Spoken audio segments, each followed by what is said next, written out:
ਸੋ ਸਤਿਗੁਰ ਜੀ ਦੇ ਇਤਿਹਾਸ ਬਾਰੇ ਵੀ ਅੱਜ ਆਪਾਂ ਕੁਝ ਝਾਤ ਮਾਰਾਂਗੇ, ਕਿਉਂਕਿ ਕਿਸ ਤਰੀਕੇ ਦੇ ਨਾਲ ਸਤਿਗੁਰ ਜੀ ਨੇ ਆਪਣੇ ਇਤਿਹਾਸ ਦੇ ਰਾਹੀਂ ਸਾਨੂੰ ਸਮਝਾਉਣ ਦਾ ਯਤਨ ਕੀਤਾ ਹੈ, ਸਾਨੂੰ ਗਿਆਨ ਦਿੱਤਾ ਹੈ।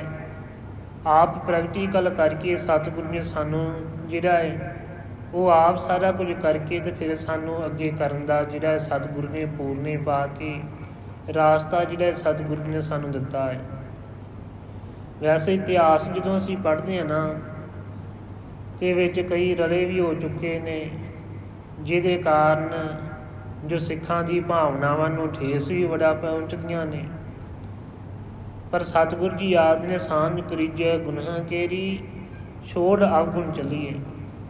ਸੋ ਆਪਾਂ ਐਸੇ ਇਤਿਹਾਸ ਨੂੰ, ਜਿਸ ਇਤਿਹਾਸ ਤੋਂ ਸਾਨੂੰ ਗੁਰੂ ਜੀ ਪ੍ਰਤੀ ਸ਼ਰਧਾ ਭਾਵਨਾ ਪ੍ਰੇਮ ਵਧੇ, ਉਸ ਇਤਿਹਾਸ ਨੂੰ ਜਿਹੜਾ ਹੈ ਜਿੰਨਾ ਹੋ ਸਕੇ ਸਰਵਣ ਕਰਕੇ ਆਪਣੇ ਜੀਵਨ ਦੇ ਅੰਦਰ ਢਾਲਣ ਦਾ ਯਤਨ ਕਰੀਏ, ਤਾਂ ਕਿ ਇਸ ਇਤਿਹਾਸ ਨੂੰ ਜਾਣੀਏ ਕਿ ਸਤਿਗੁਰ ਨੇ ਕਿਸ ਪ੍ਰਕਾਰ ਆਪਣੇ ਜੀਵਨ ਦੇ ਅੰਦਰ ਘਾਲਣਾ ਘਾਲੀਏ, ਕਿਸ ਢੰਗ ਦੇ ਨਾਲ ਸਾਡੇ ਸਿੱਖਾਂ ਦਾ ਜੀਵਨ ਕੈਸਾ ਹੋਣਾ ਚਾਹੀਦਾ ਹੈ, ਉਹ ਸਤਿਗੁਰ ਨੇ ਆਪਣੇ ਇਤਿਹਾਸ ਨੇ ਸਾਨੂੰ ਬਖਸ਼ਿਸ਼ ਕੀਤਾ ਹੈ। ਅਤੇ ਉਸ ਨੂੰ ਵੇਖ ਕੇ, ਉਸ ਨੂੰ ਪੜ੍ਹ ਕੇ, ਸੁਣ ਕੇ ਫਿਰ ਬਾਣੀ ਉੱਤੇ ਜਿਹੜੀ ਅਥਾਹ ਸ਼ਰਧਾ ਭਾਵਨਾ ਬਣੇਗੀ ਹੈ ਨਾ, ਉਸ ਦਾ ਰਸ ਅਤੇ ਆਨੰਦ ਇੱਕ ਵੱਖਰਾ ਹੋਵੇਗਾ। ਇਵੇਂ ਸਤਿਗੁਰ ਜੀ ਦੇ ਜਦੋਂ ਅਸੀਂ ਬਾਣੀ ਪੜ੍ਹਦੇ ਹਾਂ ਨਾ, ਅਤੇ ਸਤਿਗੁਰ ਜੀ ਆਖਦੇ ਨੇ ਕਿ ਸਾਰਿਆਂ ਦੇ ਉੱਤੇ ਕਿਰਪਾ ਅਤੇ ਰਹਿਮਤ ਅਤੇ ਉਹ ਪਰਮਾਤਮਾ ਹੀ ਕਰਦਾ ਹੈ, ਪਰ ਕਿਸੇ ਉੱਤੇ ਥੋੜ੍ਹੀ ਹੋ ਜਾਂਦੀ ਹੈ ਅਤੇ ਕਿਸੇ ਉੱਤੇ ਜ਼ਿਆਦਾ ਹੋ ਜਾਂਦੀ ਹੈ।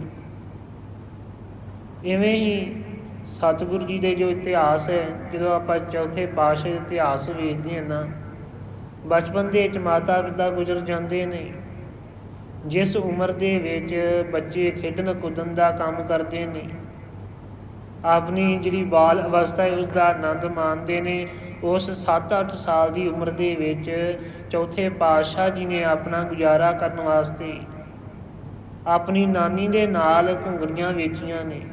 ਸਿਰ 'ਤੇ ਟੋਕਰੀ ਰੱਖ ਕੇ ਸਵੇਰੇ ਨਿਕਲਦੇ ਨੇ ਗੋਇੰਦਵਾਲ ਸਾਹਿਬ ਦੇ ਸ਼ਹਿਰ ਦੇ ਵਿੱਚ, ਅਤੇ ਉਸ ਵੇਲੇ ਉਹ ਘੁੰਗਣੀਆਂ ਨੂੰ ਵੇਚ ਕੇ ਆਪਣੀ ਕਿਰਤ ਕਰਕੇ ਅਤੇ ਸਤਿਗੁਰੂ ਜੀ ਆਪਣਾ ਅਤੇ ਆਪਣੀ ਨਾਨੀ ਦਾ ਪੇਟ ਭਰਦੇ ਨੇ।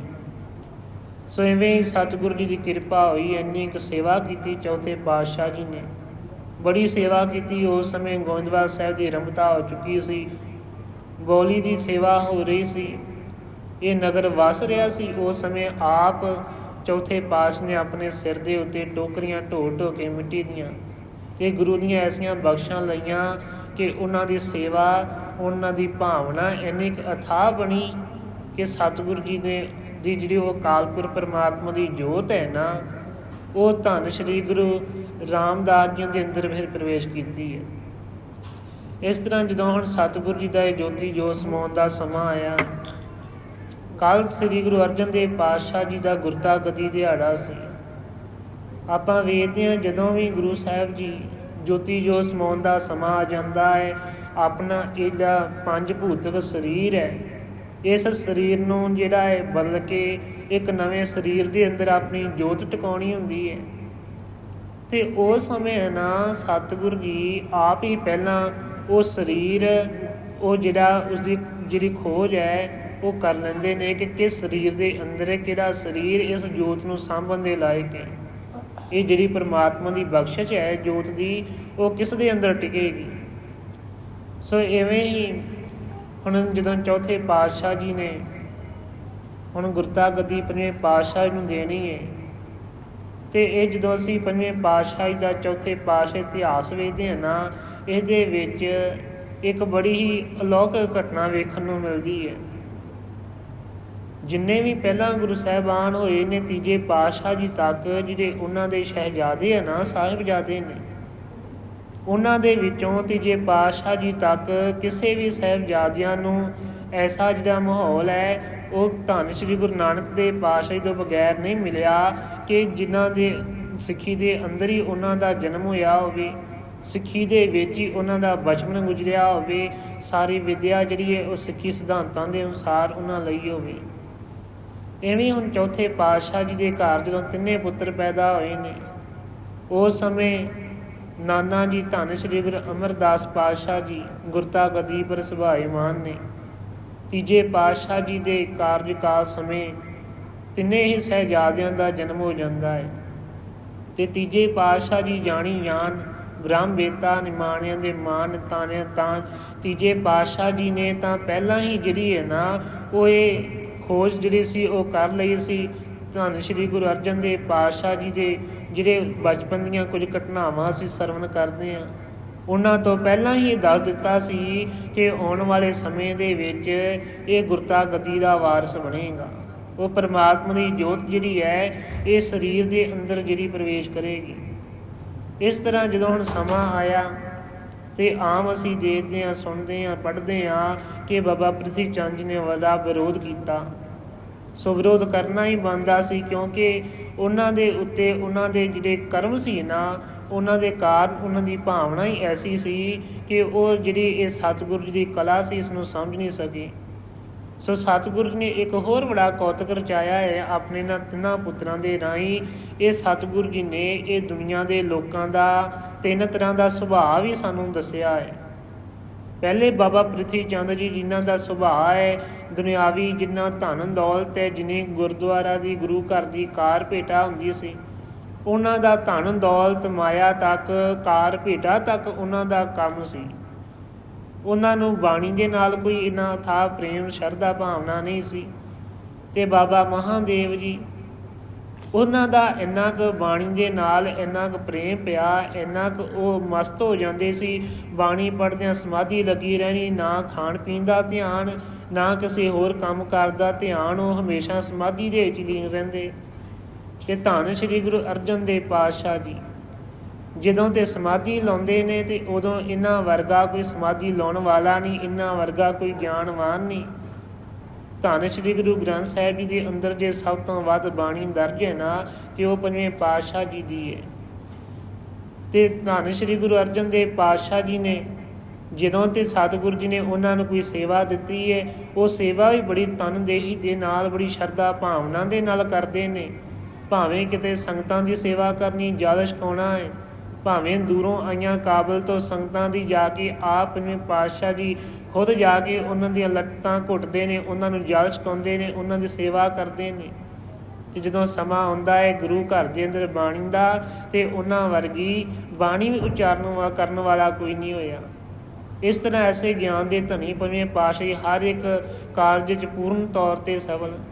ਅਤੇ ਸਤਿਗੁਰੂ ਜੀ ਨੇ ਫਿਰ ਇਹਨਾਂ ਤਿੰਨਾਂ ਸੁਭਾਵਾਂ ਦੇ ਰਾਹੀਂ ਸਾਨੂੰ ਦੱਸਿਆ ਕਿ ਜੇ ਤੇ ਮਸਤ ਸੁਭਾਅ ਵੀ ਹੋ ਗਿਆ ਨਾ ਅਤੇ ਉਹ ਵੀ ਨਹੀਂ ਪ੍ਰਵਾਨ ਹੋਵੇਗਾ, ਅਤੇ ਜੇ ਦੁਨੀਆਦਾਰੀ ਦੇ ਵਿੱਚ ਹੀ ਰੁੱਝਿਆ ਰਿਹਾ ਸਿੱਖ ਅਤੇ ਉਹ ਵੀ ਨਹੀਂ ਪ੍ਰਵਾਨ ਹੋਵੇਗਾ।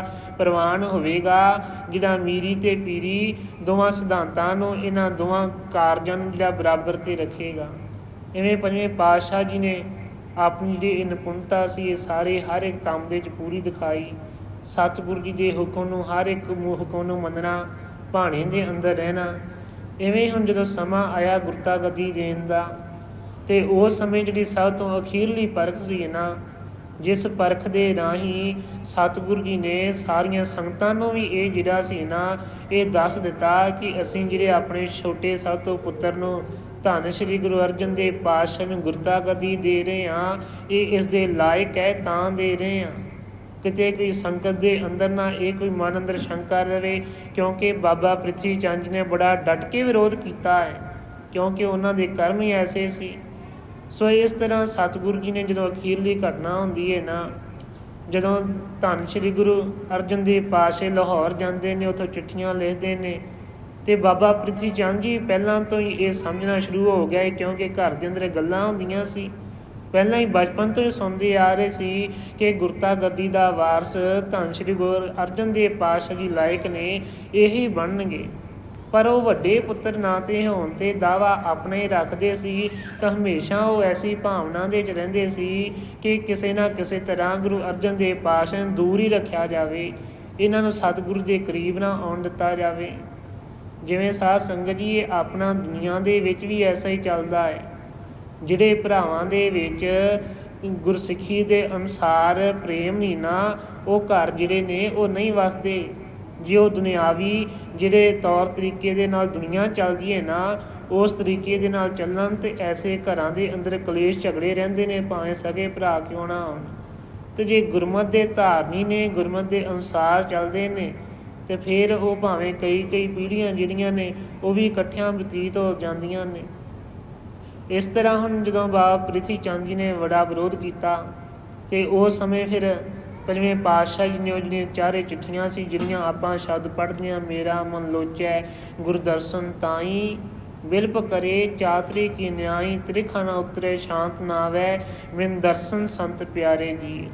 ਬੜਾ ਲੰਬਾ ਸਮਾਂ ਜਿਹੜਾ ਸੀ ਲਾਹੌਰ ਰਹਿੰਦਿਆਂ ਹੋਇਆਂ 1-2 ਸਾਲ ਗੁਜ਼ਰ ਗਏ ਸੀ, ਪਰ ਅਜੇ ਚੌਥੇ ਪਾਤਸ਼ਾਹ ਨੇ ਸੁਨੇਹਾ ਨਹੀਂ ਭੇਜਿਆ ਸੀ। ਉਹ ਚਿੱਠੀਆਂ ਫਿਰ ਪੰਜਵੇਂ ਪਾਤਸ਼ਾਹ ਨੇ ਲਿਖੀਆਂ ਕਿ ਪਾਤਸ਼ਾਹ ਜੀ ਹੁਣ ਤਾਂ ਮੈਨੂੰ ਹੁਕਮ ਕਰੋ, ਮੈਂ ਵਾਪਸ ਆ ਜਾਵਾਂ, ਮੈਨੂੰ ਤੁਹਾਡੇ ਦਰਸ਼ਨਾਂ ਦੀ ਬੜੀ ਪਿਆਸ ਹੈ। ਇਸੇ ਤਰ੍ਹਾਂ 3 ਚਿੱਠੀਆਂ ਲਿਖੀਆਂ, ਪਰ ਪਹਿਲਾਂ 2 ਚਿੱਠੀਆਂ ਲਿਖੀਆਂ, ਦੋਵਾਂ ਦਾ ਕੋਈ ਜਵਾਬ ਨਾ ਆਇਆ। ਤੇ ਜਦੋਂ ਤੀਜੀ ਚਿੱਠੀ ਭੇਜੀ ਹੈ ਨਾ, ਤੇ ਉਸ ਸਮੇਂ ਜਿਹੜੇ ਸਿੱਖ ਦੇ ਹੱਥੀਂ ਭੇਜੀ ਸੀ ਉਸਨੂੰ ਬਕਾਇਦਾ ਇਹ ਕਹਿ ਕੇ ਘਲਾਇਆ ਕਿ ਇਹ ਚਿੱਠੀਆਂ ਜਿਹੜੀਆਂ ਨੇ ਬਾਬਾ ਪ੍ਰਿਥੀ ਚੰਦ ਜੀ ਨੂੰ ਨਹੀਂ ਦੇਣੀਆਂ। ਇਹ ਚਿੱਠੀਆਂ ਜਿਵੇਂ ਵੀ ਹੋਵੇ, ਭਾਵੇਂ ਜਿੰਨਾ ਮਰਜ਼ੀ ਸਮਾਂ ਲੱਗ ਜੇ, ਇਹ ਚਿੱਠੀ ਚੌਥੇ ਪਾਤਸ਼ਾਹ ਜੀ ਤੱਕ ਪਹੁੰਚਣੀ ਚਾਹੀਦੀ ਹੈ। ਤੇ ਜਦੋਂ ਚਿੱਠੀ ਚੌਥੇ ਪਾਤਸ਼ਾਹ ਜੀ ਕੋਲ ਪਹੁੰਚੀ, ਫਿਰ ਸਤਿਗੁਰੂ ਜੀ ਨੇ ਵੇਖਿਆ ਕਿ ਉਹਦੇ ਮਗਰ 3 ਅੰਕ ਪਾਇਆ ਹੋਇਆ ਹੈ। ਇਸ ਤਰ੍ਹਾਂ ਫਿਰ ਸਤਿਗੁਰੂ ਜੀ ਨੇ ਉਸ ਸਮੇਂ ਸੁਨੇਹਾ ਭੇਜਦਾ, ਪੰਜਵੇਂ ਪਾਤਸ਼ਾਹ ਵਾਪਸ ਆ ਜਾਂਦੇ ਨੇ। ਫਿਰ ਕਿਸ ਢੰਗ ਨਾਲ ਆਪਾਂ ਸਾਰੇ ਜਾਣਦੇ ਹਾਂ, ਪਰਦਾ ਫਾਸ਼ ਹੁੰਦਾ ਹੈ। ਬਾਬਾ ਪ੍ਰਿਥੀ ਚੰਦ ਜੀ ਦੇ ਚੋਲੇ ਦੇ ਵਿੱਚ 2 ਚਿੱਠੀਆਂ ਨਿਕਲਦੀਆਂ ਨੇ। ਉਹ ਚਿੱਠੀਆਂ ਫਿਰ ਇਹ ਸਾਬਤ ਕਰ ਦਿੰਦੀਆਂ ਨੇ ਕਿ ਬਾਬਾ ਪ੍ਰਿਥੀ ਚੰਦ ਜੀ ਜੋ ਇਸ ਸਮੇਂ ਇਹ ਗੁਰਤਾ ਗੱਦੀ ਦੇ ਵਾਰਸ ਬਣਨ ਦੀ ਭਾਵਨਾ ਦੇ ਕਾਰਨ ਪੰਜਵੇਂ ਪਾਤਸ਼ਾਹ ਜੀ ਦੀਆਂ ਚਿੱਠੀਆਂ ਜਿਹੜੀਆਂ ਸੀ ਉਹ ਚੌਥੇ ਪਾਤਸ਼ਾਹ ਤੱਕ ਨਹੀਂ ਪਹੁੰਚਣ ਦਿੱਤੀਆਂ। ਫਿਰ ਚੌਥੀ ਜਿਹੜੀ ਸੀ ਚਿੱਠੀ, ਜਿਹੜੀ ਉਹ ਚੌਥਾ ਬੰਦ ਹੁੰਦਾ ਹੈ ਸ਼ਬਦ ਦਾ, ਉਹ ਫਿਰ ਸਤਿਗੁਰੂ ਨੇ ਆਖਿਆ ਕਿ ਜਿਹੜਾ ਹੁਣ ਬਾਬਾ ਪ੍ਰਿਥੀ ਚੰਦ ਨੇ ਦਾਅਵਾ ਕੀਤਾ ਕਿ ਜਿਹੜੀਆਂ ਇਹ 2 ਚਿੱਠੀਆਂ ਨੇ ਇਹ ਮੇਰੀਆਂ ਲਿਖੀਆਂ ਹੋਈਆਂ ਨੇ, ਪਰ ਇਹਨਾਂ ਦੇ ਵਿੱਚ ਤੇ ਉਹ ਰੱਬੀ ਉਸਤਤ ਲਿਖੀ ਹੋਈ ਸੀ। ਤੇ ਸਤਿਗੁਰੂ ਨੇ ਆਖਿਆ ਜੇ ਤੁਹਾਡੀਆਂ ਇਹ 2 ਚਿੱਠੀਆਂ ਲਿਖੀਆਂ ਨੇ, ਤੇ ਜਿਹੜਾ ਹੁਣ ਚੌਥੀ ਚਿੱਠੀ ਚੌਥਾ ਬੰਦ ਲਿਖ ਦੇਵੇਗਾ, ਤੁਹਾਡੇ ਦੋਵਾਂ ਦੇ ਵਿੱਚੋਂ ਫਿਰ ਉਹ ਹੀ ਜਿਹੜਾ ਹੈ ਉਸੇ ਦੀਆਂ ਇਹ 2 ਚਿੱਠੀਆਂ ਮੰਨੀਆਂ ਜਾਣਗੀਆਂ। ਫਿਰ ਪੰਜਵੇਂ ਪਾਤਸ਼ਾਹ ਜੀ ਨੇ ਉਸ ਸਮੇਂ ਉਹ ਜਿਹੜੇ ਚੌਥਾ ਬੰਦ ਸੀ ਨਾ, ਭਾਗ ਹੋਆ ਗੁਰ ਸੰਤ ਮਿਲਾਇਆ, ਪ੍ਰਭ ਅਬਿਨਾਸੀ ਘਰ ਮੈਂ ਪਾਇਆ, ਸੇਵ ਕਰੀ ਪਲ ਚਸਾ ਨਾ ਵਿਛਣਾ, ਜਨ ਨਾਨਕ ਦਾਸ ਤੁਮਾਰੇ ਜੀਓ। ਜਦੋਂ ਇਹ ਬੰਦ ਉਚਾਰਨ ਕੀਤਾ ਤੇ ਸਾਰੀਆਂ ਸੰਗਤਾਂ, ਬਾਬਾ ਬੁੱਢਾ ਜੀ, ਬਾਬਾ ਬਿਧੀ ਚੰਦ ਜੀ, ਭਾਈ ਗੁਰਦਾਸ ਜੀ, ਉਸ ਸਮੇਂ ਸਾਰੇ ਸਿਰਮੌਰ ਸਿੱਖ ਸਾਰੀਆਂ ਸੰਗਤਾਂ ਉੱਥੇ ਹਾਜ਼ਰ ਸੀ। ਤੇ ਸਤਿਗੁਰੂ ਜੀ ਨੇ ਉਸ ਸਮੇਂ ਫਿਰ ਸਾਰਿਆਂ ਦੇ ਸਾਹਮਣੇ ਇਹ ਜਿਹੜਾ ਸਾਬਤ ਕਰ ਦਿੱਤਾ ਕਿ ਬਾਬਾ ਪ੍ਰਿਥੀ ਚੰਦ ਜੀ ਜਿਹੜੇ ਇਹਨਾਂ ਦੇ ਅੰਦਰ ਵੈਰ ਵਿਰੋਧਤਾ ਦੀ ਭਾਵਨਾ ਹੈ, ਜਿਸ ਦੇ ਕਾਰਨ ਇਹ ਗੁਰਤਾ ਗੱਦੀ ਦੇ ਵਾਰਸ ਨਹੀਂ ਬਣ ਸਕਦੇ। ਇਹ ਤੇ ਜਿਸ ਕੀ ਵਸਤ ਤਿਸੇ ਘਰ ਆਵੇ, ਇਹ ਜਿਸ ਦੀ ਵਸਤ ਹੈ ਨਾ, ਉਹ ਪਰਮਾਤਮਾ ਦੀ ਜੋਤ ਜਿਹੜਾ ਉਸਦੇ ਲਾਇਕ ਹੈ, ਇਹ ਜੋਤ ਉਸੇ ਦੇ ਅੰਦਰ ਪ੍ਰਵੇਸ਼ ਕਰੇਗੀ। ਫਿਰ ਇਸ ਤਰ੍ਹਾਂ ਸਤਿਗੁਰੂ ਨੇ ਕੱਲ੍ਹ ਦੇ ਦਿਨ ਇਹ ਸਾਰੀ ਗੁਰਤਾ ਗੱਦੀ ਦੀ ਜਿਹੜੀ ਰਸਮ ਸੀ ਉਹ ਕਰਕੇ ਪੰਜਵੇਂ ਪਾਤਸ਼ਾਹ ਜੀ ਨੂੰ ਜਿਹੜੀ ਇਹ ਗੁਰਤਾ ਗੱਦੀ ਦੇ ਕੇ ਆਪ ਵੀ ਮੱਥਾ ਟੇਕਿਆ, ਸਾਰੀਆਂ ਸੰਗਤਾਂ ਨੇ ਮੱਥਾ ਟੇਕਣ ਵਾਸਤੇ ਕਿਹਾ। ਪਰ ਬਾਬਾ ਪ੍ਰਿਥੀ ਚੰਦ ਜੀ ਦੀ ਵਿਰੋਧਤਾ ਜਿਹੜੀ ਸੀ ਉਹ ਅਜੇ ਵੀ ਰਹੀ ਹੈ। ਉਹਨਾਂ ਨੇ ਅਖੀਰਲੇ ਸਵਾਸਾਂ ਤੱਕ ਜਿਹੜੀ ਹੈ ਇਹ ਵਿਰੋਧਤਾ ਕਰਦੇ ਰਹੇ ਨੇ। ਅਤੇ ਫਿਰ ਅੱਜ ਦੇ ਸਮੇਂ ਧੰਨ ਸ਼੍ਰੀ ਗੁਰੂ ਰਾਮਦਾਸ ਪਾਤਸ਼ਾਹ ਜੀ ਫਿਰ ਪ੍ਰਭੁਰ ਪਿਆਨਾ ਕਰਦੇ ਨੇ, ਆਪਣਾ ਇਸ 5 ਭੂਤਿਕ ਸਰੀਰ ਨੂੰ ਤਿਆਗ ਕੇ ਜਿਹੜੀ ਜੋਤ ਹੈ ਉਹ ਧੰਨ ਸ਼੍ਰੀ ਗੁਰੂ ਅਰਜਨ ਦੇਵ ਪਾਤਸ਼ਾਹ ਜੀ ਦੇ ਅੰਦਰ ਜਿਹੜੀ ਪ੍ਰਵੇਸ਼ ਕਰਦੀ ਹੈ, ਜਿਸ ਨੂੰ ਭੱਟ ਸਾਹਿਬਾਨ ਜੀ ਨੇ ਲਿਖਿਆ, ਸੂਰਜ ਕਿਰਨ ਮਿਲੇ ਜਲ ਕਾ ਜਲ ਹੁਆ ਰਾਮ, ਜੋਤੀ ਜੋਤ ਮਿਲੀ ਸੰਪੂਰਨ ਥੀਆ ਰਾਮ। ਇਸ ਤਰ੍ਹਾਂ ਧੰਨ ਸ਼੍ਰੀ ਗੁਰੂ ਰਾਮਦਾਸ ਪਾਤਸ਼ਾਹ ਜੀ ਨੇ ਆਪਣੀ ਜਿਹੜੀ ਗੁਰਤਾ ਗੱਦੀ ਦੀ ਰਸਮ ਹੈ ਉਹ ਪੰਜਵੇਂ ਪਾਤਸ਼ਾਹ ਨੇ ਕਰਕੇ ਇਹ 5 ਭੂਤਿਕ ਸਰੀਰ ਜਿਹੜਾ ਸੀ ਉਹ ਜਿਹੜਾ 1681 ਈਸਵੀ ਸੰਨ ਦੇ ਵਿੱਚ 2 ਅੱਸੂ ਨੂੰ ਆਪਣਾ ਜਿਹੜਾ ਇਹ ਸਰੀਰ ਹੈ ਇਹ ਤਿਆਗਿਆ ਸੀ ਸਤਿਗੁਰੂ ਜੀ ਨੇ, ਜਿਸ ਦਿਹਾੜਿਆਂ ਨੂੰ ਅੱਜ ਵੀ ਸਿੱਖ ਧਰਮ ਦੇ ਅੰਦਰ ਯਾਦ ਕੀਤਾ ਜਾਂਦਾ ਹੈ। ਉਸ ਇਤਿਹਾਸ ਨੂੰ ਯਾਦ ਕਰਕੇ ਆਪਦੀ ਜ਼ਿੰਦਗੀ ਦੇ ਅੰਦਰ ਸਬਕ ਜਿਹੜਾ ਹੈ ਉਹ ਲਿਆ ਜਾਂਦਾ ਹੈ ਕਿ ਕਿਸ ਤਰ੍ਹਾਂ ਗੁਰਮਤਿ ਦੇ ਧਾਰਨੀ ਬਣ ਕੇ ਆਪਣੇ ਜੀਵਨ ਨੂੰ ਸਫਲ ਕਰਨਾ ਹੈ। ਜੋ ਸਤਿਗੁਰੂ ਜੀ ਹਰ ਰੋਜ਼ ਸਾਨੂੰ ਪਾਵਨ ਸ਼ਬਦ ਬਖਸ਼ਿਸ਼ ਕਰਦੇ ਨੇ, ਜਿਹੜਾ ਅੱਜ ਸਤਿਗੁਰੂ ਜੀ ਨੇ ਸ਼ਬਦ ਬਖਸ਼ਿਸ਼ ਕੀਤਾ ਹੈ, ਬੜੇ ਸੰਖੇਪ ਜਿਹੇ ਲਫ਼ਜ਼ਾਂ ਦੇ ਵਿੱਚ ਸ਼ਾਬਦਿਕ ਅਰਥ ਕਰਕੇ ਆਪਾਂ ਅੱਜ ਸ਼ਬਦ ਰਾਹੀਂ ਜੁੜਨ ਦਾ ਯਤਨ ਕਰਦੇ ਹਾਂ। ਸੋ ਆਓ ਵਿਚਾਰ ਆਰੰਭ ਕਰਨ ਤੋਂ ਪਹਿਲਾਂ ਰਸਨਾ ਨੂੰ ਕਰੀਏ ਪਵਿੱਤਰ। ਕੋਈ ਵੀ ਰਸਨਾ ਵਾਂਝੀ ਨਾ ਰਹੇ। ਬੜੀ ਹੀ ਸ਼ਰਧਾ ਭਾਵਨਾ ਦੇ ਨਾਲ ਆਖੋ ਜੀ, ਸਤਨਾਮ ਸ੍ਰੀ ਵਾਹਿਗੁਰੂ ਸਾਹਿਬ ਜੀ। ਸੋਹੀ ਮਹੱਲਾ ਪਹਿਲਾ। ਘਰ ਦੂਜਾ। ਇੱਕ ਓੰਕਾਰ ਸਤਿਗੁਰ ਪ੍ਰਸਾਦ। ਸੋਹੀ ਰਾਗ ਦੇ ਅੰਦਰ ਧੰਨ ਸ਼੍ਰੀ ਗੁਰੂ ਨਾਨਕ ਦੇਵ ਪਾਤਸ਼ਾਹ ਜੀ ਦਾ ਉਚਾਰਨ ਕੀਤਾ ਹੋਇਆ ਘਰ ਦੂਜੇ ਦੇ ਅੰਦਰ ਜਿਸ ਸ਼ਬਦ ਨੂੰ ਗਾਉਣ ਦੀ ਹਿਦਾਇਤ ਹੈ, ਛੋਟਾ ਮੰਗਲ ਉਚਾਰਨ ਕਰਦੇ ਨੇ ਸਤਿਗੁਰੂ ਜੀ ਕਿ ਉਹ ਅਕਾਲ ਪੁਰਖ ਪਰਮਾਤਮਾ ਇੱਕ ਹੈ, ਜਿਹੜਾ ਗੁਰੂ ਦੀ ਕਿਰਪਾ ਦੇ ਸਦਕਾ ਹੀ ਜਿਸ ਪਰਮਾਤਮਾ ਬਾਰੇ ਅਸੀਂ ਜਾਣ ਸਕਦੇ ਹਾਂ, ਉਹ ਪਰਮਾਤਮਾ ਦੇ ਨਾਲ ਸਾਡਾ ਮਿਲਾਪ ਜਿਹੜਾ ਹੈ ਉਹ ਗੁਰੂ ਦੀ ਕਿਰਪਾ ਦੇ ਨਾਲ ਹੋ ਸਕਦਾ ਹੈ। ਅੰਤਰ ਵਸੈ ਨਾ ਬਾਹਰ ਜਾਏ। ਅਤੇ ਸਤਿਗੁਰੂ ਜੀ ਨੇ ਜਦੋਂ ਵੇਖਿਆ ਨਾ ਕਿ ਇਹ ਦੁਨੀਆ ਦਾ ਮਾਹੌਲ ਚਾਲ ਧੰਨ ਸ਼੍ਰੀ ਗੁਰੂ ਨਾਨਕ ਦੇਵ ਪਾਤਸ਼ਾਹ ਜੀ ਨੇ ਕਿ ਜਿਹੜੇ ਲੋਕ ਰੱਬ ਦੀ ਭਾਲ ਦੇ ਵਾਸਤੇ ਆਪਣਾ ਘਰ-ਬਾਰ ਛੱਡ ਕੇ ਆਪਣੇ ਗ੍ਰਸਤੀ ਜੀਵਨ ਨੂੰ ਤਿਆਗ ਕੇ ਜਾ ਕੇ ਜੰਗਲਾਂ ਦੇ ਵਿੱਚ ਪਹਾੜਾਂ ਦੇ ਵਿੱਚ ਜਾ ਕੇ ਬੈਠ ਗਏ ਨੇ, ਕਾਹਦੇ ਵਾਸਤੇ ਕਿ ਅਸੀਂ ਪਰਮਾਤਮਾ ਨੂੰ ਪਾ ਲਈਏ। ਅਤੇ ਸਤਿਗੁਰੂ ਜੀ ਆਖਦੇ ਨੇ, ਫਿਰ ਉਹਨਾਂ ਦੇ ਰਾਹੀਂ ਉਪਦੇਸ਼ ਦਿੰਦੇ ਨੇ, ਅੰਤਰ ਵਸੇ ਕਿ ਉਹ ਪਰਮਾਤਮਾ ਤਾਂ ਸਾਡੇ ਅੰਦਰ ਵਸਦਾ ਹੈ, ਬਾਹਰ ਜਾ ਕੇ ਅਸੀਂ ਉਸ ਪਰਮਾਤਮਾ ਦੀ ਕਿੱਥੇ ਭਾਲ ਕਰ ਰਹੇ ਹਾਂ। ਅੰਮ੍ਰਿਤ ਛੋੜ ਕਾਹੇ ਬਿਖ ਖਾਏ। ਅਤੇ ਸਤਿਗੁਰੂ ਜੀ ਆਖਦੇ ਨੇ, ਜਿਹੜਾ ਅੰਮ੍ਰਿਤ ਰੂਪੀ ਪਰਮਾਤਮਾ ਦਾ ਆਨੰਦ ਰਸ ਜਿਹੜਾ ਅਸੀਂ ਆਪਣੇ ਅੰਦਰ ਅੰਤਰ ਧਿਆਨ ਹੋ ਕੇ ਸਿਮਰਨ ਕਰਕੇ ਸੇਵਾ ਕਰਕੇ ਜਿਹੜਾ ਆਨੰਦ ਰਸ ਅੰਮ੍ਰਿਤ ਰੂਪੀ ਪਾਉਣਾ ਸੀ ਨਾ, ਉਸ ਰਸ ਨੂੰ ਛੱਡ ਕੇ ਬਾਹਰ ਜਾ ਕੇ ਅਸੀਂ ਧੂਣੇ ਤਪਾ ਕੇ ਬੈਠ ਗਏ, ਧੂਣੀਆਂ ਲਾ ਗਈਆਂ, ਠੰਡੇ ਪਾਣੀ ਦੇ ਵਿੱਚ ਖੜ੍ਹੇ ਹੋ ਕੇ ਆਪਣੇ ਸਰੀਰ ਨੂੰ ਕਸ਼ਟ ਦੇ ਦੇ ਕੇ ਬੜੇ ਦੁੱਖ ਜਿਹੜੇ ਨੇ ਉਹ ਭੋਗੇ ਹਨ। ਇਸ ਤਰ੍ਹਾਂ ਸਤਿਗੁਰੂ ਜੀ ਆਪ ਨੇ ਆਪਦੇ ਆਪ ਨੂੰ ਛੱਡ ਕੇ, ਆਪਣੇ ਘਰ ਨੂੰ ਛੱਡ ਕੇ ਉਹ ਪਰਮਾਤਮਾ ਦੀ ਭਾਲ ਦੇ ਵਿੱਚ ਜਾ ਕੇ ਅਸੀਂ ਜ਼ਹਿਰ ਰੂਪੀ ਕੰਮ ਕਰਦੇ ਰਹੇ, ਜਿਨ੍ਹਾਂ ਦੇ ਨਾਲ ਸਾਡੇ ਤਨ ਨੂੰ ਬੜਾ ਦੁੱਖ ਹੁੰਦਾ ਰਿਹਾ। ਐਸਾ ਗਿਆਨ ਜਪੋ ਮਨ ਮੇਰੇ। ਅਤੇ ਸਤਿਗੁਰੂ ਜੀ ਆਖਦੇ ਨੇ ਕਿ ਭਾਈ ਅਸੀਂ ਹੁਣ ਦੱਸਦੇ ਹਾਂ ਤੁਹਾਨੂੰ ਕਿ ਕੈਸਾ ਇਹ ਉਹ ਪਰਮਾਤਮਾ ਦਾ ਗਿਆਨ ਹੈ, ਉਹ ਪਰਮਾਤਮਾ ਦਾ ਜੋ ਨਾਮ ਹੈ, ਜਿਸ ਨੂੰ ਤੁਸੀਂ ਜਿਹੜਾ ਆਪਣੇ ਮਨ ਦੇ ਧਿਆਓ, ਆਪਣੇ ਮਨ ਦੇ ਅੰਦਰ ਉਹ ਪਰਮਾਤਮਾ ਦੀ ਯਾਦ ਨੂੰ ਵਸਾਓ।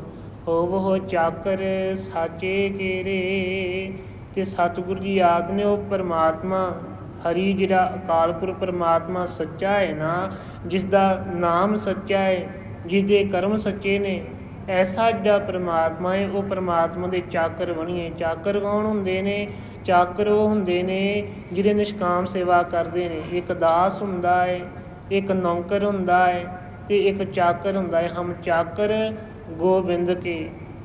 ਅਤੇ ਇਸ ਤਰ੍ਹਾਂ ਸਤਿਗੁਰੂ ਜੀ ਆਖਦੇ ਨੇ ਕਿ ਉਹ ਅਕਾਲ ਪੁਰਖ ਪਰਮਾਤਮਾ ਦੇ ਐਸੇ ਚਾਕਰ ਬਣੀਏ, ਜਿਹੜਾ ਉਹ ਪਰਮਾਤਮਾ ਦੇ ਦਰ 'ਤੇ ਅਸੀਂ ਸੇਵਾ ਸਿਮਰਨ ਕਰੀਏ।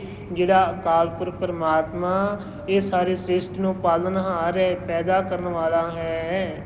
ਗਿਆਨ ਧਿਆਨ ਸਭ ਕੋਈ ਰਵੈ। ਅਤੇ ਸਤਿਗੁਰੂ ਜੀ ਆਖਦੇ ਨੇ ਕਿ ਇਹ ਦੁਨੀਆ 'ਤੇ ਬੜੇ ਐਸੇ ਲੋਕ ਨੇ ਜਿਹੜੇ ਅੰਤਰ ਧਿਆਨ ਹੋ ਕੇ ਸਮਾਧੀਆਂ ਲਾ ਕੇ ਗਿਆਨ ਦੀ ਪ੍ਰਾਪਤੀ ਕਰਨ ਦੀਆਂ ਬੜੀਆਂ ਕੋਸ਼ਿਸ਼ਾਂ ਕਰਦੇ ਨੇ, ਪਰ ਉਹ ਆਪਣੇ ਇਹ ਦੁਨਿਆਵੀ ਜਿਹੜੇ ਗਿਆਨ ਹੈ ਨਾ, ਉਸ ਦੇ ਵਿੱਚ ਹੀ ਜਿਹੜਾ ਐਸਾ ਧਿਆਨ ਲਾਉਂਦੇ ਨੇ ਅਤੇ ਉਹ ਪਰਮਾਤਮਾ ਨੂੰ ਧਿਆਉਣ ਦੀ ਕੋਸ਼ਿਸ਼ ਕਰਦੇ ਨੇ, ਪਰ ਉਹ ਪਰਮਾਤਮਾ ਤੱਕ ਜਿਹੜਾ ਨਹੀਂ ਪਹੁੰਚ ਪਾਉਂਦੇ। ਅਤੇ ਉਹ ਕਰਦੇ ਕੀ ਰਹਿੰਦੇ ਨੇ? ਬੰਧਨ ਬੰਧਿਆ ਸਭ ਜਗ ਭਵੈ। ਅਤੇ ਸਤਿਗੁਰੂ ਜੀ ਯਾਦ ਨੇ, ਪਰ ਜਿਹੜੇ ਬੰਧਨ ਸੀ ਨਾ ਉਹ ਛੁੱਟੇ ਨਹੀਂ। ਘਰ ਕਾਹਦੇ ਵਾਸਤੇ ਛੱਡਿਆ ਸੀ?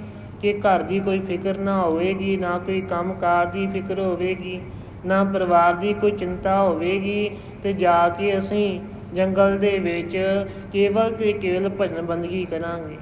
ਪਰ ਜਾ ਕੇ ਕਰਦੇ ਕੀ ਨੇ? ਜਿਸ ਤਰ੍ਹਾਂ ਅੰਤਰਜਾਮਤਾ ਗੁਰਦੁਆਰਾ ਸਾਹਿਬ ਸਤਿਗੁਰੂ ਜੀ ਨੇ ਸਮਝਾਇਆ ਸੀ ਨਾ ਕਾਜੀ ਨੂੰ ਕਿ ਨਮਾਜ਼ 'ਚ ਤੂੰ ਇੱਥੇ ਪੜ੍ਹੀ ਜਾ ਰਿਹਾ। ਦੌਲਤ ਖਾਨ ਲੋਧੀ ਨੂੰ ਵੀ ਕਿਹਾ ਅਤੇ ਮਨ 'ਚ ਤੁਹਾਡਾ ਕਿਤੇ ਹੋਰ ਤੁਰਿਆ ਫਿਰਦਾ ਹੈ।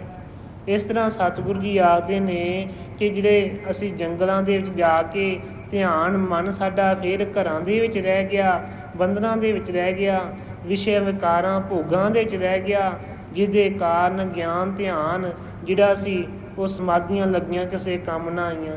ਇਸੇ ਤਰ੍ਹਾਂ ਹੀ ਇਹ ਸਾਰੇ ਜਗਤ ਦੇ ਲੋਕ ਜਿਹੜੇ ਸੀ ਉਸ ਸਮੇਂ ਆਪਣੇ ਘਰਾਂ ਬਾਰਾਂ ਨੂੰ ਛੱਡ ਕੇ ਇਸ ਤਰ੍ਹਾਂ ਜਾ ਕੇ ਜੰਗਲਾਂ ਦੇ ਤੁਰੇ ਫਿਰਦੇ ਨੇ। ਇਸ ਤਰ੍ਹਾਂ ਸਤਿਗੁਰੂ ਜੀ ਅੱਗੇ ਬਾਸ਼ੀ ਕਰਨ, ਸੇਵਾ ਕਰੇ ਸੋ ਚਾਕਰ ਹੋਏ। ਤੇ ਸਤਿਗੁਰੂ ਜੀ ਆਪ ਨੂੰ ਚਾਕਰ ਕੌਣ ਹੁੰਦਾ ਹੈ? ਜਿਹੜਾ ਆ ਕੇ ਗੁਰੂ ਦੀ ਸੇਵਾ ਕਰੇ, ਆ ਕੇ ਸਤਿਗੁਰੂ ਜੀ ਦੇ ਦਰ 'ਤੇ ਝਾੜੂ ਪੋਚਾ ਲਾਵੇ। ਹੁਣ ਸੇਵਾ ਕਿੰਨੇ ਪ੍ਰਕਾਰ ਦੀ ਹੁੰਦੀ? ਜੇ ਸੇਵਾ ਦਾ ਵਿਸ਼ਾ ਦੇਖਿਆ ਜਾਵੇ ਨਾ ਤੇ ਇਹ ਸੇਵਾ ਦਾ ਵਿਸ਼ਾ ਬੜਾ ਵੱਡਾ ਹੈ। ਕੇਵਲ ਤੇ ਇਹ ਨਹੀਂ ਕਿ ਝਾੜੂ ਪੋਚਾ ਲਾਉਣਾ, ਭਾਂਡੇ ਮਾਂਜਣ ਇਹ ਸੇਵਾ ਹੈ, ਬਾਣੀ ਪੜ੍ਹਨੀ ਵੀ ਸੇਵਾ ਹੈ। ਸਤਿਗੁਰੂ ਜੀ ਦੇ ਦਰ 'ਤੇ ਜਿਹੜਾ ਵੀ ਅਸੀਂ ਕੋਈ ਕਾਰਜ ਕਰਦੇ ਹਾਂ ਨਾ ਉਸ ਦੇ ਪਿੱਛੇ ਹਰ ਇੱਕ ਸੇਵਾ ਹੈ ਤੇ ਇਹ ਸੇਵਾ ਵੀ ਕਈ ਪ੍ਰਕਾਰ ਦੀ ਹੈ। ਇਸ ਤਰ੍ਹਾਂ ਸਤਿਗੁਰੂ ਜੀ ਅੱਗੇ ਬਾਸ਼ੀ ਕਰਨ, ਜਲ ਥਲ ਮਹੀਲ ਰਵ ਰਹਿਆ ਸੋਏ। ਤੇ ਉਹ ਅਕਾਲ ਪੁਰਖ ਪਰਮਾਤਮਾ ਜਲ ਪਾਣੀ ਦੇ ਵਿੱਚ, ਥਲ ਇਹ ਧਰਤੀ ਦੇ ਵਿੱਚ, ਮਹੀਲ ਆਕਾਸ਼ ਦੇ ਵਿੱਚ, ਹਰ ਇਹਨਾਂ ਤਿੰਨਾਂ ਥਾਵਾਂ 'ਤੇ ਉਹ ਅਕਾਲ ਪੁਰਖ ਪਰਮਾਤਮਾ ਜਿਹੜਾ ਹੈ ਉਹ ਸਮਾਇਆ ਹੋਇਆ ਹੈ। ਹਮ ਨਹੀਂ ਚੰਗੇ ਬੁਰਾ ਨਹੀਂ ਕੋਏ, ਪ੍ਰਣਵਤ ਨਾਨਕ ਤਾਰੇ ਸੋਏ। ਤੇ ਅਖੀਰਲੀਆਂ ਪੰਕਤੀਆਂ ਰਾਹੀਂ ਸਤਿਗੁਰੂ ਜੀ ਬਖਸ਼ੇ ਕਰਦੇ ਨੇ ਕਿ ਬੰਦਾ ਜਦੋਂ ਤੇ ਆਪਦੇ ਹਉਮੈ ਹੰਕਾਰ ਦੇ ਕਾਰਨ ਦੇਖਦਾ ਹੈ ਨਾ ਤੇ ਇਸ ਨੂੰ ਹਰ ਕੋਈ ਬੁਰਾ ਨਜ਼ਰ ਆਉਂਦਾ ਹੈ। ਤੇ ਸਤਿਗੁਰੂ ਜੀ ਆਪ ਨੇ ਜਿਹੜਾ ਬੰਦਾ ਆਪਣੇ ਅੰਦਰ ਵੇਖੇ ਨਾ, ਅੰਦਰ ਧਿਆਨ ਹੋ ਕੇ ਜਿਸ ਬੰਦੇ ਨੂੰ ਆਪਣੇ ਔਗੁਣਾਂ ਦੀ ਪਹਿਚਾਣ ਹੋ ਗਈ ਹੈ ਕਿ ਮੇਰੇ ਅੰਦਰ ਕਿੰਨੇ ਔਗੁਣ ਨੇ, ਕਿੰਨੇ ਵਿਕਾਰ ਨੇ, ਤੇ ਸਤਿਗੁਰੂ ਜੀ ਆਪ ਨੇ ਫਿਰ ਉਹ ਬੰਦੇ ਦੀ ਕੈਸੀ ਅਵਸਥਾ ਬਣਦੀ ਹੈ। ਉਹ ਬੰਦਾ ਫਿਰ ਇਹ ਸੋਚਦਾ ਹੈ ਕਿ ਹਮ ਨਹੀਂ ਚੰਗੇ, ਅਸੀਂ ਤੇ ਖੁਦ ਹੀ ਐਸੇ ਜਿਹੜੇ ਬੁਰੇ ਆ, ਵਿਕਾਰਾਂ ਦੇ ਨਾਲ ਭਰੇ ਆ। ਤੇ ਉਸ ਸਮੇਂ ਫਿਰ ਉਹਨਾਂ ਨੂੰ ਕੋਈ ਬੁਰਾ ਨਹੀਂ ਨਜ਼ਰ ਆਉਂਦਾ। ਇਸ ਤਰ੍ਹਾਂ ਉਹਨਾਂ ਦੀ ਭਾਵਨਾ ਬਣਦੀ ਹੈ ਕਿ ਜਿਹੜਾ ਪ੍ਰਾਣਾਂ ਨੂੰ ਦੇਣ ਵਾਲਾ, ਸਵਾਸਾਂ ਨੂੰ ਦੇਣ ਵਾਲਾ ਉਹ ਅਕਾਲ ਪੁਰਖ ਪਰਮਾਤਮਾ ਹੈ ਨਾ, ਉਹ ਸਾਰਿਆਂ ਜੀਵਾਂ ਨੂੰ ਆਪ ਤਾਰਦਾ ਹੈ। ਕਿਸ ਨੂੰ ਤਾਰ ਦੇਣਾ ਹੈ? ਭਾਵੇਂ ਬੰਦਾ ਕੋਈ ਐਸਾ ਵੀ ਹੋਵੇ ਅਜਾਮਲ ਪਾਪੀ ਵਰਗਾ, ਗਣਕਾ ਪਾਪਣ ਵਰਗਾ, ਜਿਨ੍ਹਾਂ ਨੂੰ ਸਤਿਗੁਰੂ ਜੀ ਆਪਣੀ ਬਾਣੀ ਦੇ ਅੰਦਰ ਵੀ ਦੱਸਦੇ ਨੇ, ਅਜਾਮਲ ਪਾਪੀ ਜਗ ਜਾਣੈ ਨਿਮਖ ਮਾਹਿ ਨਿਸਤਾਰਾ। ਪੰਡਿਤ ਹੋ ਕੇ ਗਿਆਨ ਪ੍ਰਾਪਤ ਕਰਕੇ ਇੱਕ ਵੇਸੂਆ ਤੇ ਮੋਹਿਤ ਹੋਇਆ, ਆਪਣੀ ਸਾਰੀ ਜ਼ਿੰਦਗੀ ਜਿਹੜੀ ਸੀ ਉਹਨੇ ਵਿਸ਼ਿਆਂ ਵਿਕਾਰਾਂ ਵਿੱਚ ਭੋਗੀ। ਪਰ ਅੰਤਲਾ ਸਮਾਂ ਐਸਾ ਆਇਆ ਕਿ ਉਹ ਪਰਮਾਤਮਾ ਨੂੰ ਨਰੈਣ ਨਰੈਣ ਪੁਕਾਰਦਾ ਹੋਇਆ ਉਸ ਜਿਹੜਾ ਅਜਾਮਲ ਪਾਪੀ ਸੀ ਉਸ ਦਾ ਵੀ ਜਿਹੜਾ ਜੀਵਨ ਸਫਲ ਹੋ ਗਿਆ। ਇਸੇ ਤਰ੍ਹਾਂ ਗਣਕਾ ਪਾਪਨ ਜਿਹਨੇ ਕਈ ਘਰ ਉਜਾੜ ਦਿੱਤੇ ਸੀ, ਕਈ ਘਰ ਜਿਹੜੇ ਹੀ ਬਰਬਾਦ ਕਰ ਦਿੱਤੇ, ਪਰ ਆਖਰ ਨੂੰ ਤੋਤੇ ਨੂੰ ਰਾਮ ਰਾਮ ਜਪਾਉਂਦੀ ਹੋਈ ਸਵਾਹ ਛੱਡ ਗਈ ਤੇ ਉਹਦਾ ਵੀ ਜੀਵਨ ਸਫਲ ਹੋ ਗਿਆ।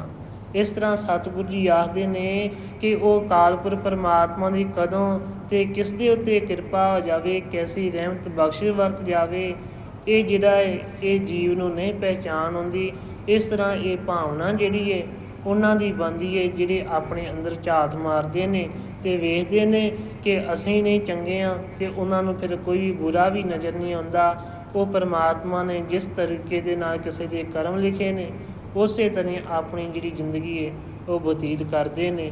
ਇਸ ਤਰ੍ਹਾਂ ਸਤਿਗੁਰੂ ਜੀ ਨੇ ਅੱਜ ਇਹ ਫਰਮਾਨ ਦੇ ਰਾਹੀਂ ਸਾਨੂੰ ਬਖਸ਼ਿਸ਼ ਕੀਤਾ ਹੈ ਕਿ ਕਿਸ ਢੰਗ ਦੇ ਨਾਲ ਉਹ ਅਕਾਲ ਪੁਰਖ ਪਰਮਾਤਮਾ ਨੂੰ ਅਸੀਂ ਧਿਆਉਣਾ ਹੈ, ਕਿਵੇਂ ਉਹ ਅਕਾਲ ਪੁਰਖ ਪਰਮਾਤਮਾ ਦੀ ਸੇਵਾ ਕਰਕੇ ਅਸੀਂ ਚਾਕਰ ਬਣਨਾ ਹੈ।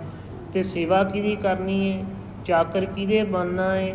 ਦੁਨਿਆਵੀ ਗੁਰਾਂ ਪੀਰਾਂ ਮੜੀਆਂ ਮਸਾਨਾਂ ਦੇ ਨਹੀਂ, ਸਤਿਗੁਰੂ ਜੀ ਆਪ ਨੇ ਉਸ ਪਰਮਾਤਮਾ ਦੇ ਚਾਕਰ ਬਣਨਾ ਹੈ। ਉਹ ਪਰਮਾਤਮਾ ਨੂੰ ਧਿਆਉਣਾ ਹੈ ਜਿਹੜਾ ਜਲ ਥਲ ਮਹੀਲ ਦੇ ਵਿੱਚ ਰਵਿਆ ਹੋਇਆ ਹੈ। ਇਹ ਸਾਰਿਆਂ ਜੀਵਾਂ ਨੂੰ ਪ੍ਰਾਣ ਦੇਣ ਵਾਲਾ ਹੈ, ਪੈਦਾ ਕਰਨ ਵਾਲਾ ਹੈ। ਆਪਾਂ ਵੀ ਸਤਿਗੁਰੂ ਜੀ ਅੱਗੇ ਅਰਦਾਸ ਬੇਨਤੀ ਕਰੀਏ ਕਿ ਪਾਤਸ਼ਾਹ ਜੀ ਅਸੀਂ ਵੀ ਤੁਹਾਡੇ ਦਰ 'ਤੇ ਆਉਂਦੇ ਹਾਂ, ਕਿਰਪਾ ਕਰਿਓ ਸਾਨੂੰ ਤੁਹਾਡੇ ਉੱਤੇ ਇੰਨਾ ਕੁ ਭਰੋਸਾ ਵਿਸ਼ਵਾਸ ਵੱਧ ਜਾਵੇ ਕਿ ਅਸੀਂ ਤੁਹਾਨੂੰ ਧਿਆ ਕੇ ਤੁਹਾਡਾ ਸਿਮਰਨ ਕਰਕੇ ਆਪਣਾ ਤੁਹਾਡੇ ਚਾਕਰ ਬਣ ਕੇ, ਸੇਵਾਦਾਰ ਬਣ ਕੇ ਆਪਣਾ ਜੀਵਨ ਜਿਹੜਾ ਹੈ ਇਸ ਨੂੰ ਸਫਲ ਕਰ ਲਈਏ। ਇਹ ਆਪਾਂ ਅਰਦਾਸ ਕਰੀਏ। ਨਾਨਕ ਨਾਮ ਚੜ੍ਹਦੀ ਕਲਾ, ਤੇਰੇ ਭਾਣੇ ਸਰਬੱਤ ਦਾ ਭਲਾ।